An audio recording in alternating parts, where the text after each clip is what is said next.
안녕하세요. 저는 한 집의 며느리로 벌써 10년 이상을 살고 있는 40대 여성입니다. 왜 그런 말 있잖아요. 집에 사람이 잘 들어야 한다는 말. 그 이야기가 저희 시댁 이야기가 될 줄은 생각하지도 못했습니다. 새로 들어온 사람 하나로 저희 시댁은 그야말로 풍비박산이 나버렸거든요. 저는 시집 와서 시부모님 댁에서 10년 이상을 시부모님 모시고 살다가 5년 전에야 분가를 하게 되었습니다. 저희가 시댁에 살게 된 건 다른 이유는 없었고, 결혼을 조금 일찍 어린 나이에 하다가 보니까 집을 구하고 살림살이 채워 넣을 돈이 충분하지가 않았어요. 시댁은 주택에 살고 계셨고, 때마침 2층에 세입자가 나가서 저희가 대신 들어가 산다고 하며 시댁에 얹혀 살게 된 거죠. 그렇게 시부모님 댁에 얹혀 살게 되니 월세도 아끼고 처음에는 좋았던 것 같아요. 아이들이 태어나니 일을 다니면서도 맡아줄 사람이 있다는 든든함도 있고 말입니다. 저희 남편에게는 결혼하지 않은 형이 있었어요. 정확히 말하면 남편은 둘째 아들인 거죠. 아주버님은 40대 중반이 되어가도 결혼을 하지 않고 계셨어요. 맞서는 부지런히 보시는 것 같은데 인연이 아닌 건지 아니면 여자를 너무 고르시는 것인지 오랜 시간 동안 인연이 나타나지 않았어요.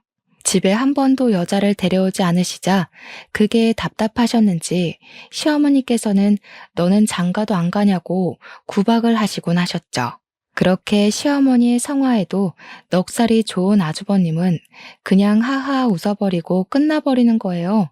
인물도 좋고 키도 훤칠하고 40이 넘어가도 자기 관리를 꾸준히 해서 배도 안 나오고 직업도 회계사라서 분명 마음만 있으면 금방 여자를 만나 결혼을 하실 법한데 왜 안 하시는 건지 의문이 생겼죠.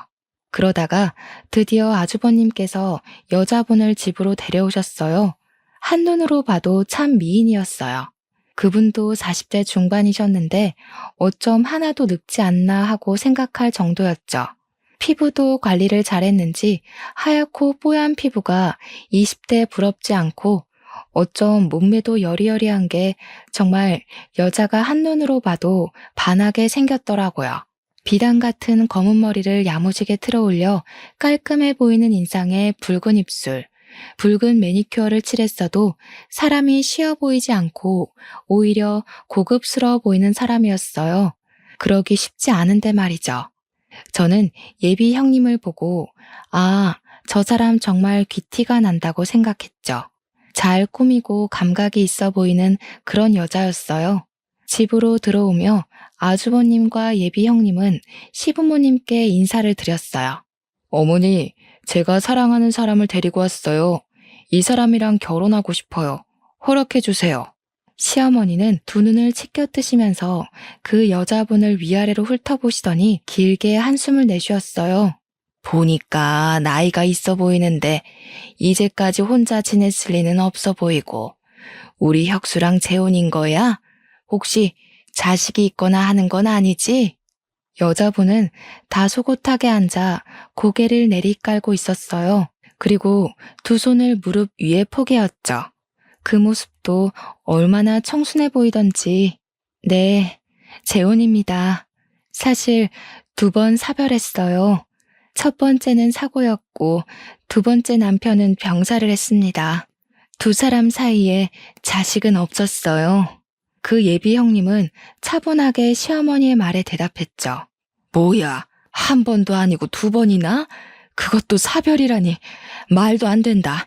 혁수야, 너는 무슨 이런 애를 데리고 왔냐, 어? 남편을 2번이나 잡아먹은 여자랑 결혼이라니 말도 안 된다. 난 절대 결혼 허락 못한다. 네가 이제껏 이런 여자 만나라고 너를 공부시키고 장가를 안 보냈냐? 당장 헤어져. 시어머니는 두 눈을 크게 뜨고 소리를 버럭 내지르셨죠. 시부모님 앞에 앉은 예비 형님은 고개를 떨구고 눈물을 뚝뚝 떨어뜨리며 울었어요.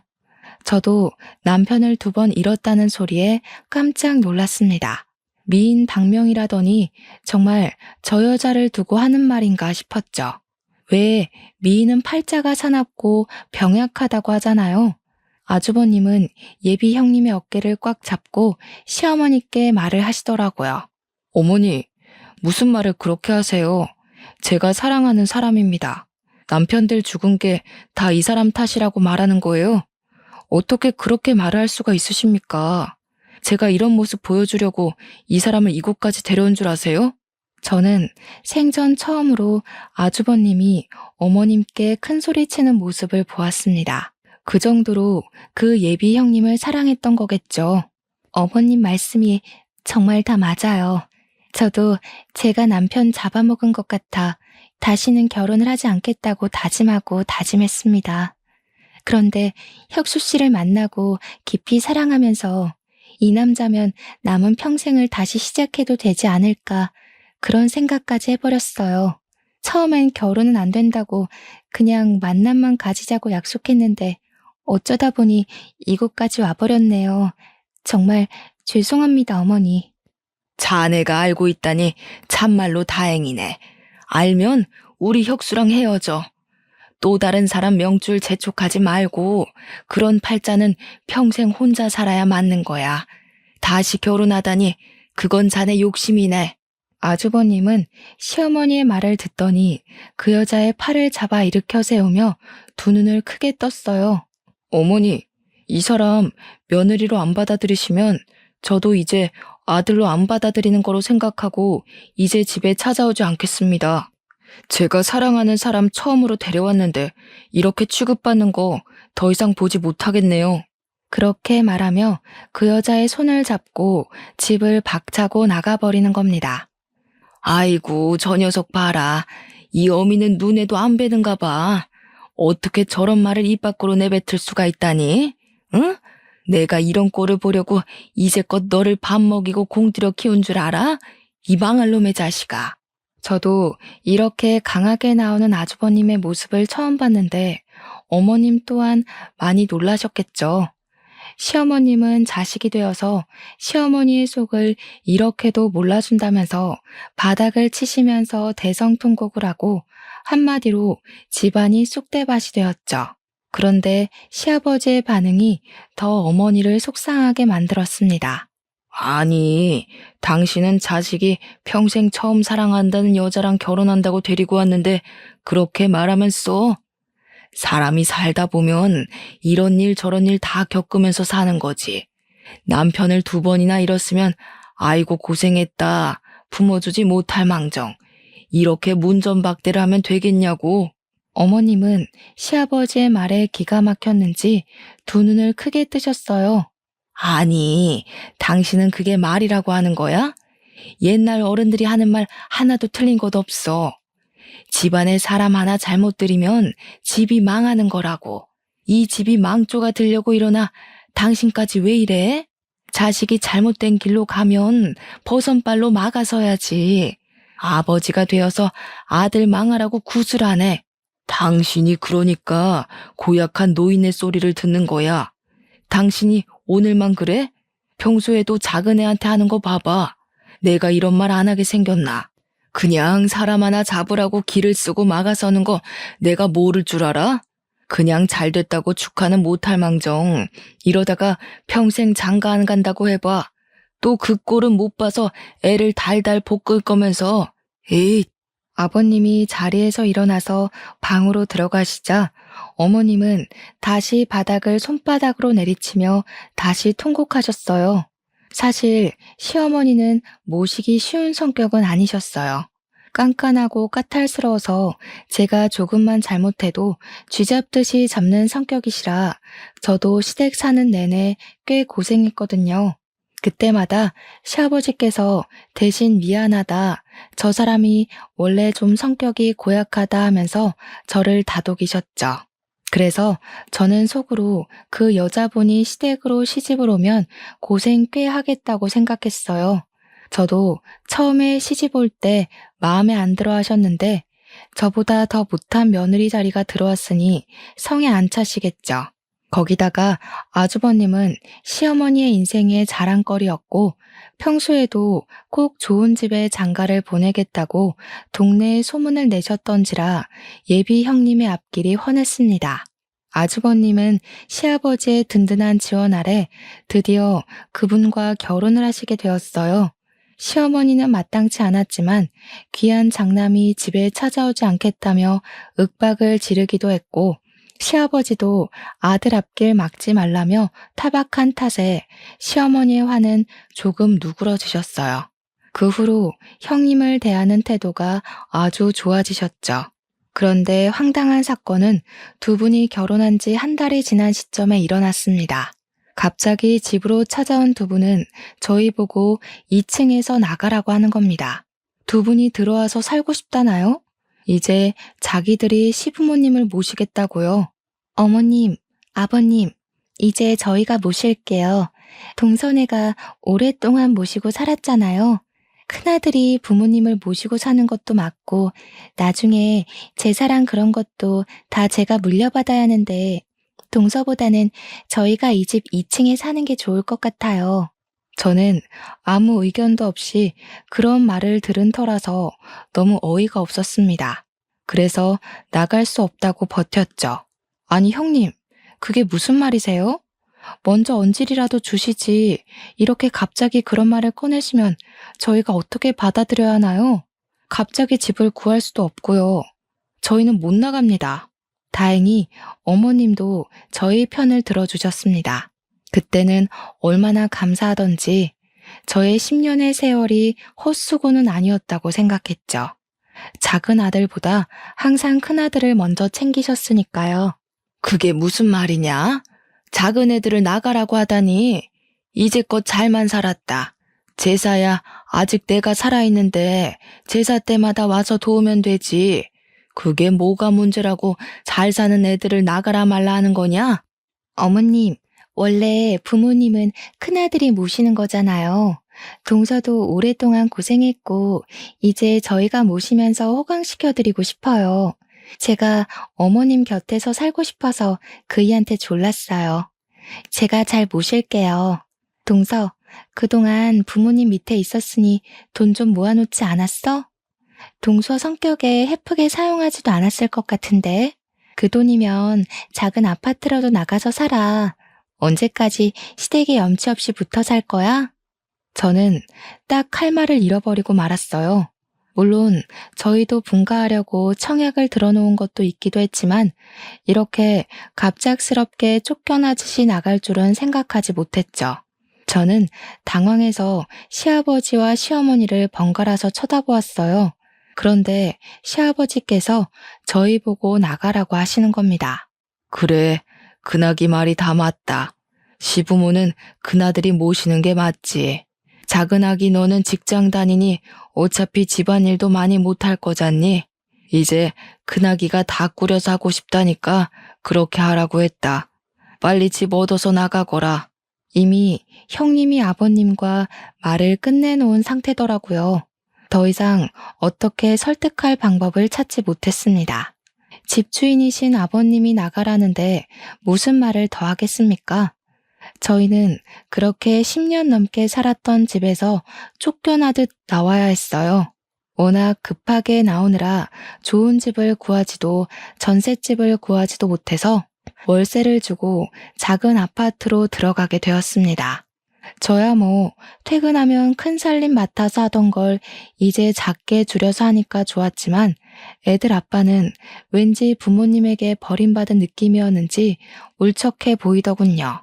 그렇게 10년 넘게 살다가 하루아침에 나가라는 말을 들었으니 오죽했겠어요.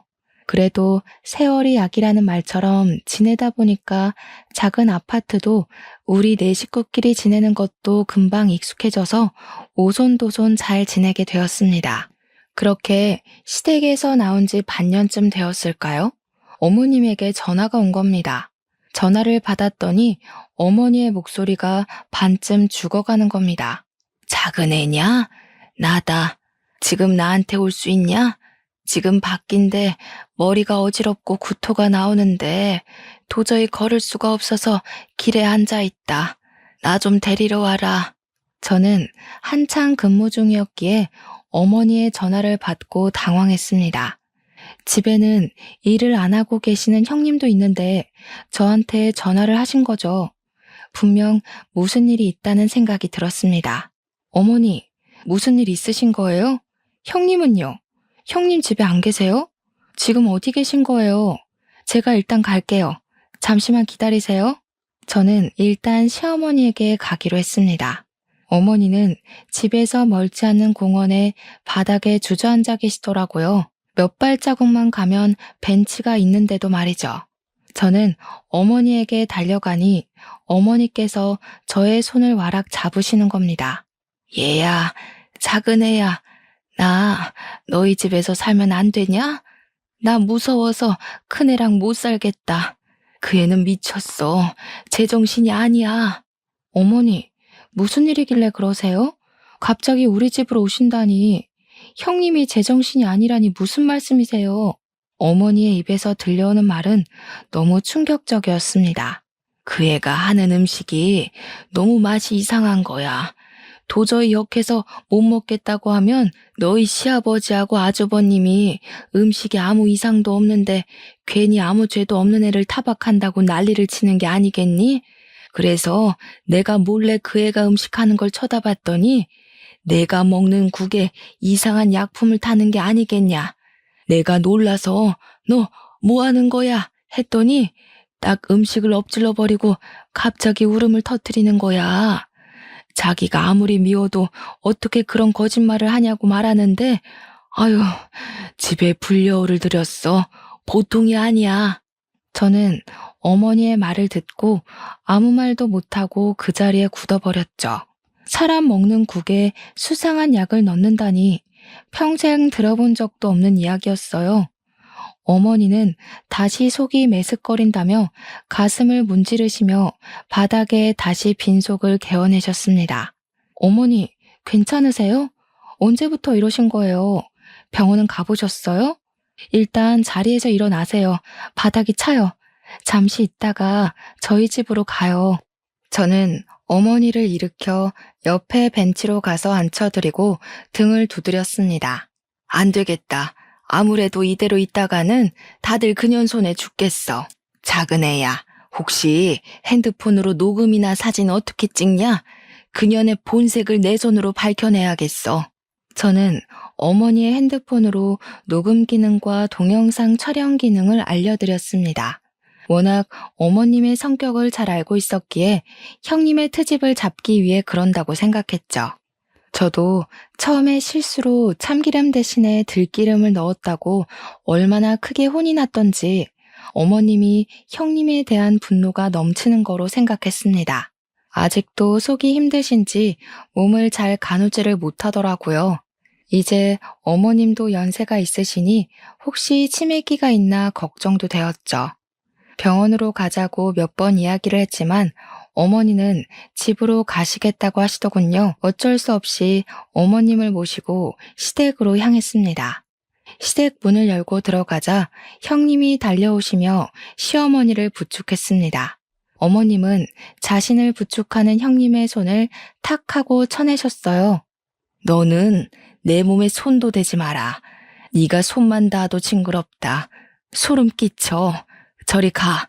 어머님이 두 눈을 부릅뜨고 있어도 형님은 어머니의 손을 꽉 잡는 겁니다. 아, 어머님, 또 왜 그러세요? 제가 그렇게도 싫으세요?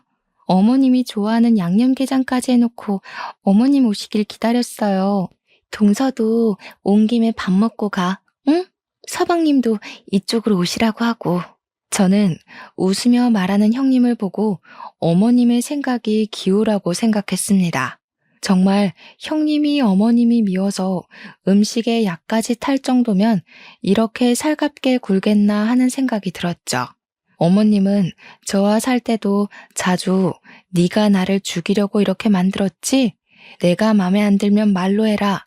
이런 소리를 몇 번이나 들었거든요. 그리고 막상 형님의 음식을 먹어보니 이상한 것도 없고 오히려 음식 솜씨가 좋아서 놀랐습니다. 어머님은 괜히 형님이 마음에 안 들면 생트집을 잡으시는 거였죠.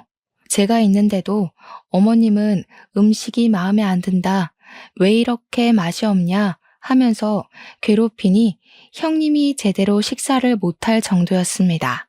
사람이 얼마나 미우면 저렇게까지 하나 생각하고 저는 남편과 집으로 돌아왔습니다. 그렇게 며칠을 보내다 어머님이 쓰러졌다고 형님에게 전화가 오는 겁니다. 저희는 급히 병원으로 달려갔습니다. 형님은 병원 의자에 앉아 울고 계셨어요. 두 눈은 새빨개지고 손발은 벌벌 떨고 있는 겁니다. 형님, 도대체 어떻게 된 거예요? 어머님이 갑자기 왜 쓰러지신 거예요? 머리를 다쳤다고 들었는데 무슨 일이 있던 거예요? 동서, 그게 내가 점심을 준비하고 있는데 미역국을 끓였거든. 근데 또 어머님이 국에 뭐를 타는 거 아니냐고 또 한 소리를 하시더라고. 아니라고 하는데 어머님이 국을 그대로 바닥에 엎어버리시는 거야. 뭐 항상 있는 일이니까 하고 치우려고 바닥에 숙였는데 부엌을 나서던 어머님께서 바닥에 뿌려진 미역을 밟고 넘어지면서 머리를 식탁에 부딪히셨어. 지금 검사하러 안으로 들어갔는데 안 나오셔. 나 너무 무서워. 저는 형님의 벌벌 떠는 손을 꽉 잡았습니다. 너무 걱정하지 마세요. 아유, 참, 어머님도 좀 적당히 구박 좀 하시지. 어쩌면 그러실까요? 며칠 전에도 그러시더니 괜찮으실 거예요. 그때 병원 의사가 나오며 어머님의 상태에 관해 이야기를 해주더군요. 어머님께서는 식탁에 머리를 부딪히시며 뇌진탕에 오신 것 같은데 검사를 하니까 뇌가 일반인보다 많이 부어 계시더라고요. 왜 부었는지 지금 원인을 파악하고 있는데 발견이 늦어서 조금 힘들 것 같습니다. 뇌부종이 심하셔서 뇌세포가 많이 파괴되셨어요. 의식 저하를 피할 수가 없을 것 같습니다. 형님은 그대로 바닥에 주저앉으며 눈물을 흘리셨어요. 자신이 어머님을 잘못 모셔서 이렇게 된 거라고 그러더라고요. 가족 모두 형님을 위로해드리고 일반 병실로 옮기는 어머님을 보러 갔습니다. 어머님은 정말 누워 눈과 손가락만 살짝 까딱하시고 말은 거의 하지 못하게 되셨어요. 중증 장애를 가지게 돼버리셨죠. 그런 어머님을 형님은 정말 알뜰살뜰 잘도 보살폈어요. 어머님의 몸을 주물러드리고 하루도 빼놓지 않고 산책을 시키고 누워만 있는 어머님이 자주 목욕을 못하니 물수건으로 몸을 닦아내며 자꾸 말을 시키더라고요. 어머니, 오늘 기분은 괜찮으세요? 오늘 날씨가 쨍한 게 너무 좋은데 우리 휠체어 타고 산책이라도 하러 나갈까요? 형님이 그렇게 정성스럽게 돌보는데도 어머님은 손을 좌우로 저으며 싫다고 우시는 겁니다. 저는 고개를 갸웃거리며 형님을 바라보았어요. 아유, 아직도 저렇게 싫으실까? 이렇게 정성스럽게 돌보시는데 좀 참아주시지. 왜? 이래야 우리 어머님답지. 그래도 이렇게 말도 걸고 활동을 자주 해야 병이 호전된다고 하더라고. 전보다 많이 좋아진 것 같지 않아? 어머님, 우리 옷 입고 얼른 나가요. 하루 종일 안에만 있으면 답답하잖아요. 그렇게 어머님께 정성인 형님은 병원에서도 참 효부로 소문이 자자했습니다. 저도 일하는 신세라서 거의 어머님은 형님께 맡기고 신경 쓸 겨를이 없었어요. 형님이 알아서 잘 챙기기도 했고 저까지 나설 필요도 없다고 이기적인 생각을 하기도 했죠. 그렇게 어머님이 병원에 입원을 하고 계시던 어느 날 아버님이 갑자기 교통사고로 돌아가시고 말았습니다. 아버님은 차를 운전해서 병원에서 시댁으로 돌아가는 길에 전봇대를 들이받고 그 자리에서 돌아가셨습니다. 하루아침에 건강하던 시부모님이 두 분이 다 안 좋은 일을 당해서 마음이 좀 그렇더라고요. 한 분은 뇌출혈로 쓰러지시고 한 분은 교통사고로 돌아가시다니. 비슷한 시기에 돌아가셔서 집안 분위기는 더 어두워져만 갔죠. 그리고 시부의 교통사고를 저희 남편과 아주버님은 받아들이기 힘들어 하셨습니다. 그것은 저도 마찬가지였어요. 사실 아버님은 평소에 될 수 있으면 운전을 하지 않으셨어요. 젊었을 때 다리를 다치셔서 큰 수술을 하신 다음에는 나이를 먹어서 그런가 종종 다리가 저려 하셨거든요. 그리고 몇 년 전에 운전 중에 심하게 쥐가 난 것처럼 저리셔서 큰 사고가 날 뻔한 뒤는 다시는 운전대를 잡지 않으셨죠. 아버님이 도대체 무슨 급한 일이 있으셔서 운전을 하신 것인지 이해가 되지 않았습니다. 그런데 장례식을 치르는 내내 형님은 바닥을 치며 우는 게 아니겠어요. 10년을 산 저도 저렇게 슬퍼하지 않는데 시집 와서 같이 산 지 1년도 안 된 형님이 자지러지게 우는 게 너무 수상해 보였습니다. 그만큼 정이 많이 들었다고 해도 자신의 가슴을 쥐어뜯으며 서럽게 우는데 그 순간 저는 형님이 국에 수상한 짓을 했다는 어머님의 말을 머리에 떠올렸어요. 도저히 의심을 거둘 수가 없어 형님에게 다가가서 떠보기로 했습니다. 형님, 아버님이 왜 운전을 하셨을까요? 병원에서 집으로 돌아가는 길에 사고가 났다고 하는데 혹시 아시는 게 있으신가요? 형님은 손으로 눈물을 훔치며 저를 쳐다보았습니다. 그게 내가 중요한 약이 있다고 아버님께 부탁했거든.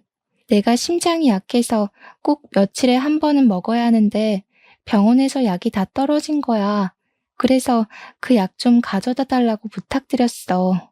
약이야. 병원에 얼마든지 있으니 직접 지어 먹으면 되죠. 아버님께 운전을 시킬 만큼 그렇게 급한 약이에요? 순간 형님은 저를 보더니 얼굴을 구겼습니다. 그걸 왜 나한테 물어보는 거야? 솔직히 나도 아버님이 직접 운전하실 줄 알았겠어? 그런데 그걸 나한테 물어보는 이유가 뭐야? 아버님, 다리가 자주 저러시는 거 형님도 아시는 거 아니에요? 혹시 약 핑계로 아버님께 급하다고 운전을 시킨 게 아닌가 해서 물어보는 거예요. 형님의 얼굴이 순간 뒤틀리더라고요. 그때 경찰분이 장례식장으로 들어오셨습니다. 안녕하십니까. 김종철 씨 가족분들 되시죠? 김종철 씨 사고가 운전 미숙으로 단순 교통사고로 처리되어서 사건 종결하려고 합니다. 유가족분들께 알려드리려고 찾아뵈었습니다. 여기 사인해 주십시오. 저는 경찰에게 급히 안 된다고 소리쳤어요.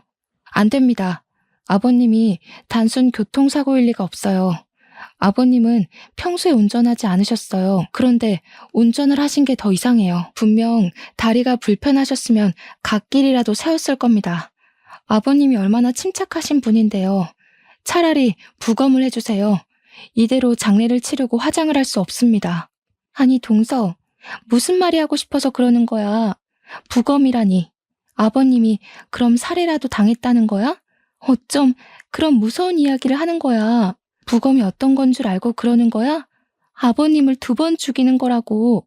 저는 언성을 높이는 형님을 노려보았어요.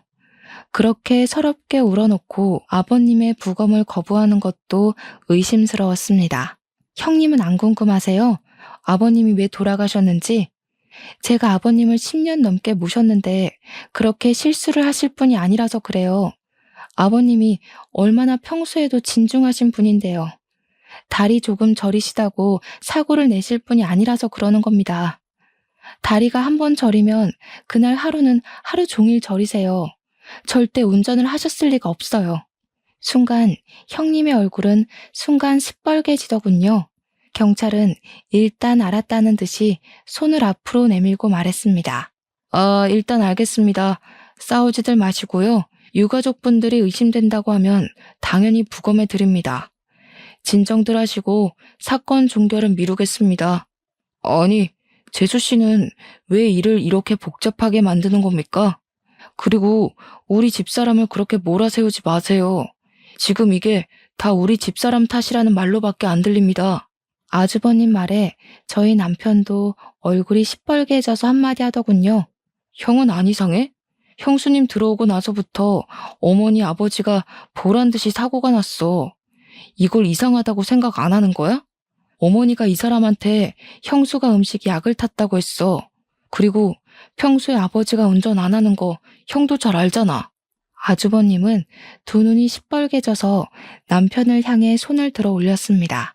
그 순간 형님이 아주버님의 손을 와락 잡더군요. 안 돼요. 저 때문에 형제끼리 싸우는 것은 못 보겠어요. 저라도 이상하게 생각하겠어요. 제가 온 다음 이런 일이 생긴 거잖아요. 항상 이렇게 열심히 해도 이런 오해를 받아요. 그런데도 이런 상황은 정말 익숙해지지가 않네요. 차라리 저 때문에 싸우실 거면 우리 이혼해요. 형님은 아주버님을 껴안고 다시 울기 시작했습니다. 아주버님은 우리 둘을 노려보며 형님을 토닥이셨죠. 그 모습을 보는데 정말 형님 엉덩이에 꼬리 9개가 보이는 것 같았죠. 어머님 말대로 불려우가 틀림없다는 생각이 들었습니다. 그렇게 정신없이 장례식은 끝이 났지만 아버님의 시신은 저의 바람대로 국과수로 가게 되었어요. 부검하려면 시간이 조금 걸린다고 하더군요. 저희는 아버님을 부검하러 국과수에 보냈지만 사실 아무것도 안 나오길 빌었어요.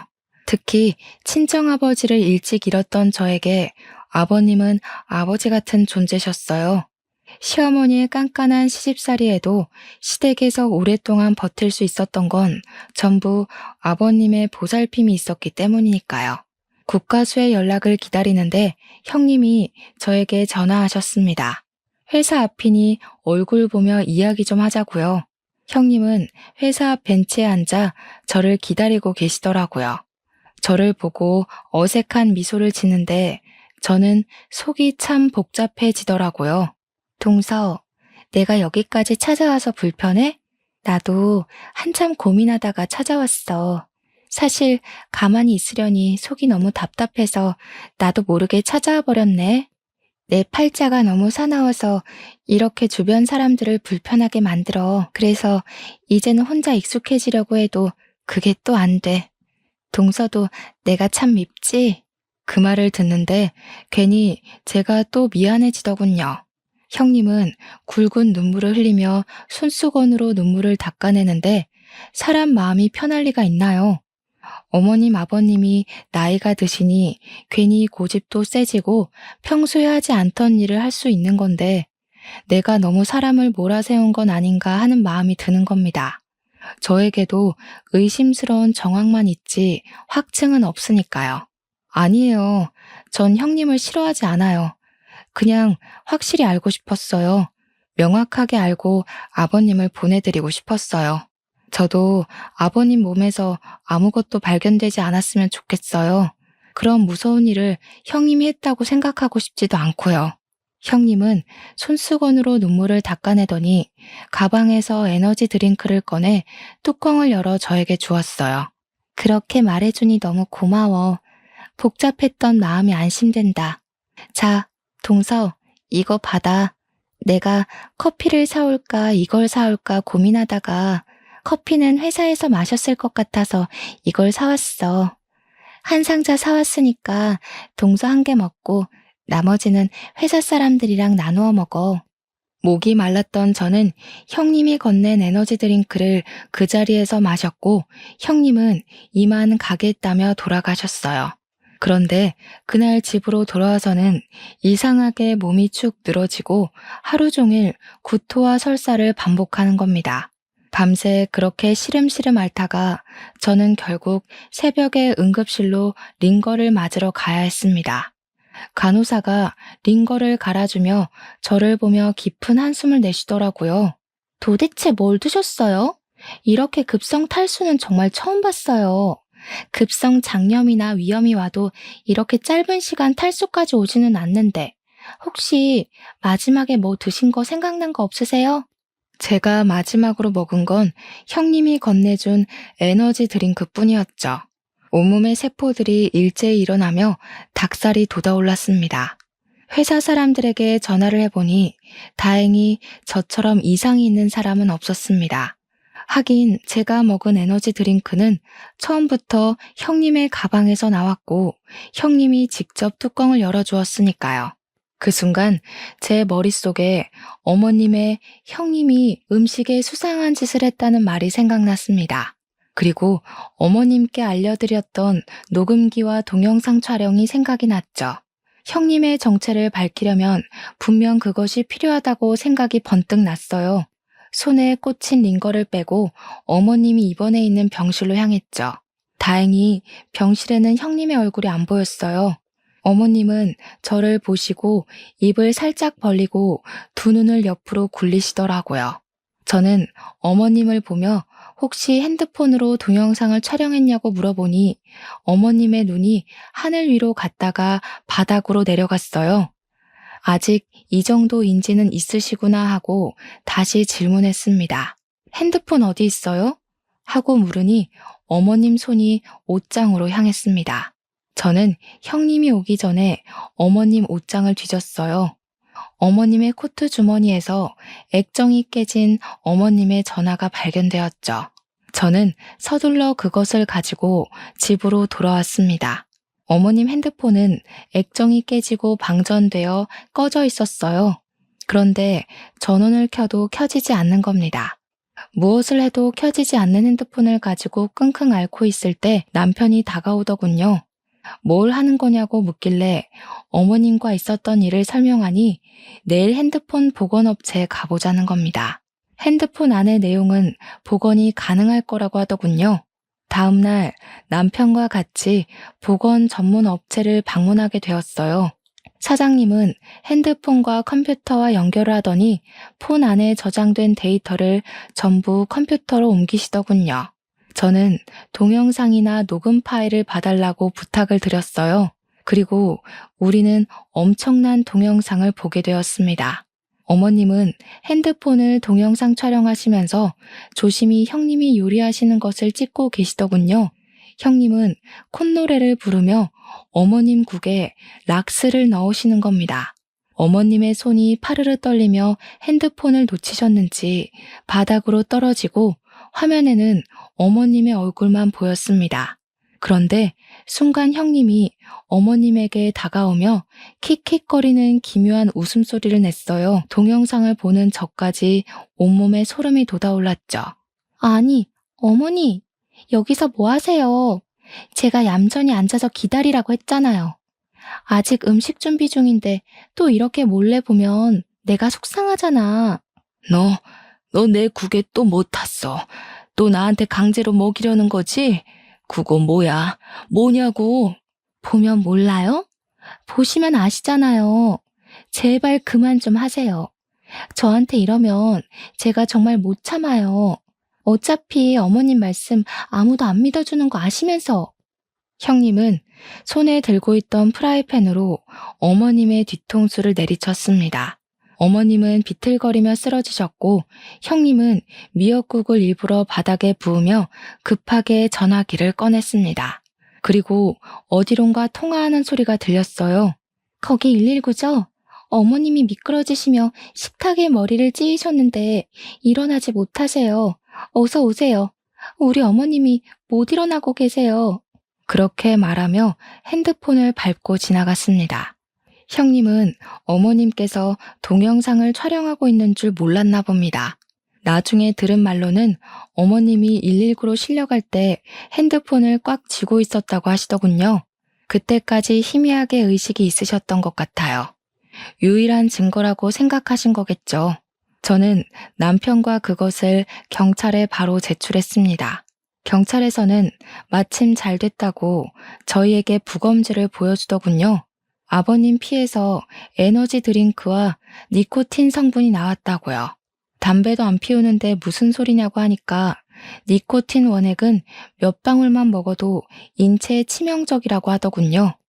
운전 중 엄청난 두통과 구토를 유발하시면서 운전대를 전봇대로 향했을 가능함을 제기하셨어요.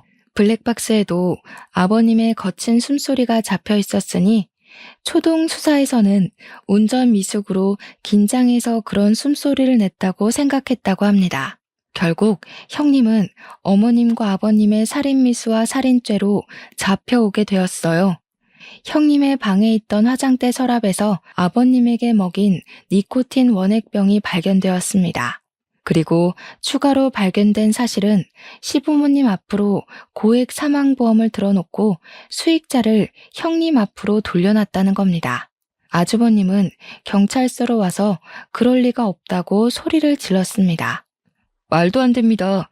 저희 아내가 얼마나 우리 부모님을 정성스레 모신 줄 아십니까? 이거 모험입니다. 이거 분명 누가 누명을 씌운 겁니다. 재수 씨가 그런 거죠? 갑자기 집에서 내쫓아서 앙심을 품고 그런 거죠? 아주버님은 저에게 두 눈이 시뻘개져서 달려들자 저희 남편이 형의 앞을 가로막았습니다. 지금 말 다 했어? 지금 누구한테 뒤집어 씌우는 거야? 아무리 여자한테 미쳤어도 적당히 돌았어야지. 형수가 어떤 여자인지 우리 와이프가 밝혀줬으면 고맙다고 엎드려 절을 하라고. 뭐라고? 이 새끼가 진짜 뚫린 입이라고 뱉으면 다인 줄 알아? 너도 짜고 쳤냐, 어? 불쌍한 여자한테 도대체 왜 그러는 거야? 둘이 서로 멱살을 잡자 경찰이 다가와 둘을 떨어뜨려 놓았습니다. 지금 다 큰 성인들이 뭐 하는 짓입니까? 정성희 씨 남편분이죠? 정성희 씨가 남편분 앞으로도 3억이 넘는 생명보험을 들어놨어요. 저 여자 아마 다음 표적이 남편분이셨을 겁니다. 재수 씨한테 큰절이라도 하셔야 합니다. 아주버님은 놀라서 그제야 두 눈을 크게 뜨고 경찰서 의자에 수갑을 차고 있는 형님을 바라보았습니다. 비틀거리며 형님에게 다가가서 고개를 푹 숙이고 있는 형님의 손을 잡더군요. 성희야, 아니라고 말해. 경찰 말이 사실이 아니라고 말하라고. 네가 진짜 우리 부모님 그렇게 만든 거야? 나한테도 그러려고 했어? 아니지. 아니라고 어서 말해. 처음부터 이러려고 나한테 접근한 거야? 빨리 말해. 경찰은 다시 아주버님을 떨어뜨렸어요. 형님은 아무 말 없이 고개를 숙이고 있더군요. 정말 아무 표정 없이 말입니다. 지금 일은 대수롭지 않다는 태도에 소름이 돋아 올라왔습니다. 경찰은 저희에게 다가와서 길게 한숨을 내쉬었습니다. 저 여자 과거 행적을 조사했더니 남편 한 명 아버님과 같은 교통사고, 그리고 다른 한 명은 어머님과 같은 뇌부종으로 사망했네요. 둘 다 거액의 생명보험금을 받은 정황이 있습니다. 수법이 같은 거로 보니 둘 다 저 여자에게 같은 방법으로 살해당한 것 같습니다. 저의 몸에 온몸에 닭살이 돋아오르고 머리가 쭈뼛 섰어요. 정말 처음부터 우리에게 돈을 노리고 들어온 거라는 생각이 들자 말이 안 나오더군요. 텔레비전에서만 보던 그 소시오패스가 바로 우리 형님이었던 겁니다. 자신은 연약한 사람인 척 접근해서 남을 이용하는 그런 사람 말입니다. 저는 살짝 고개를 들고 있는 형님과 눈이 마주쳤습니다. 형님은 그 순간에도 무표정으로 저를 바라보고 있더군요. 자신의 죄를 하나도 인정하지 않는 그 태도에 저는 온몸을 움찔거렸습니다. 형님은 정말 구치소를 가는 그 순간까지도 아주버님이나 우리에게 사과 한마디 하지 않고 자리를 떠났습니다. 그 일이 있고 난 뒤 아주버님은 저에게 형님 대신 사과를 하셨습니다. 재수씨, 제가 정말 죄송합니다. 그 사람의 죄를 재수씨가 했다고 그랬던 거요. 제가 정말 정신이 나갔었나 봐요. 그 사람만 보면 사람이 그렇게 가여워 보일 수가 없었어요. 이 세상에 저만이 그 사람을 지킬 수 있는 사람이라고 생각했습니다. 제가 대신 사과할게요. 저는 아주버님의 손을 꽉 잡아드렸습니다. 왜 그 사과를 아주버님이 하세요? 죄인은 따로 있는데. 아직 우리는 사과조차 못 받았잖아요. 그리고 아주버님도 피해자잖아요. 처음부터 알고 만난 것도 아니잖아요. 그러니까 사과하지 않으셔도 돼요. 저는 이제 정말 사람을 만나는 게 무섭고 두렵네요.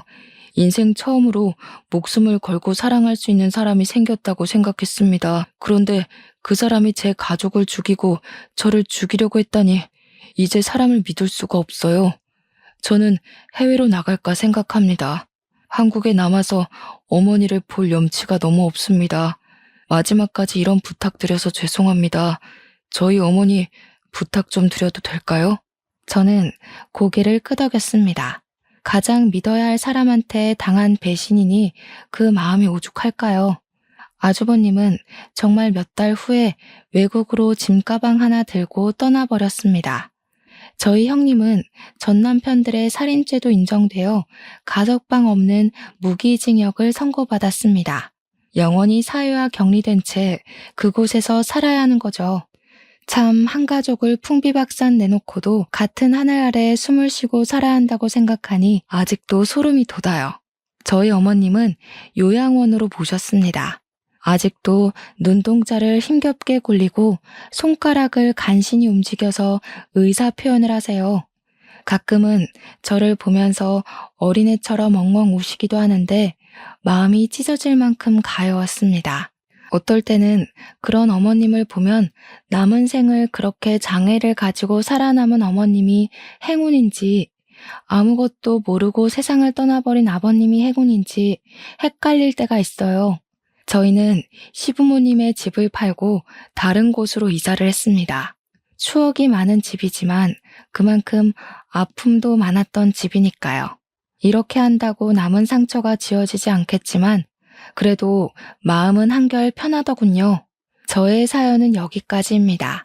텔레비전에 보니 우리 주위에 쉽게 숨어 있는 게 소시오패스라고 하더군요. 사이코패스와 다르게 범죄에 대해 인지를 하면서 자신의 이익을 위해 남을 이용한다고 하네요. 참 무서운 이야기죠.